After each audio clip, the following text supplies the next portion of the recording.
Nice Miss Garcia. We followed Mr. Tushman down a few hallways. There weren't a lot of people around, and a few people who were there didn't seem to notice me at all, though they may not have been because they didn't see me. I sort of hid behind Mom as I walked. I know that sounds kind of babyish of me, but I wasn't feeling very brave right then.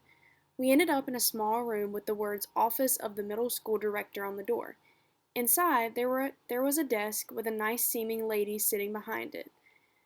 "This is Miss Garcia," said Mr. Tushman, and the lady smiled at Mom and took her glasses and got up out of the chair. My mother shook her hand and said, "Isabel Pullman, nice to meet you." "And this is August," Mr. Tushman said. Mom kind of stepped to the side a little bit so I would move forward. Then that thing happened that I've seen a million times before. When I looked up at her, Mrs. Garcia's eyes dropped for a second. It was so fast no one else would have noticed, since the rest of her face stayed the exact same. She was smiling a really shiny smile. "Such a pleasure to meet you, August," she said, holding out her hand for me to shake.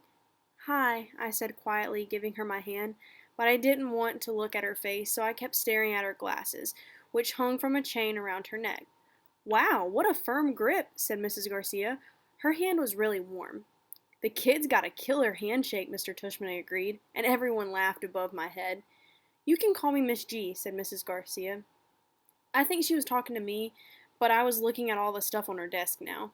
"That's what everyone calls me, Miss G. I forgot my combination. Miss G, I need a late pass. Miss G, I want to change my elective."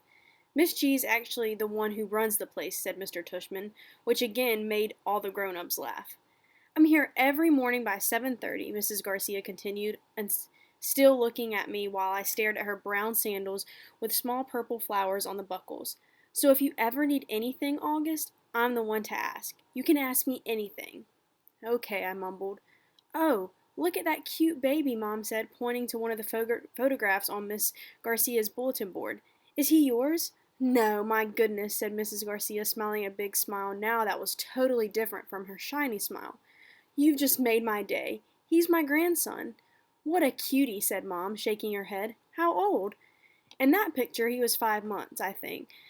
But he's big now, almost 8 years old." "Wow," said Mom, nodding and smiling. "Well, he is absolutely beautiful."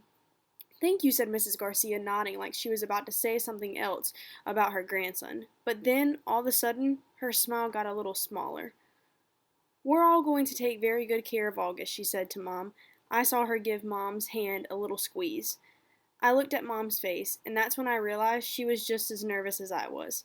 I guess I liked Mrs. Garcia when she wasn't wearing her shiny smile.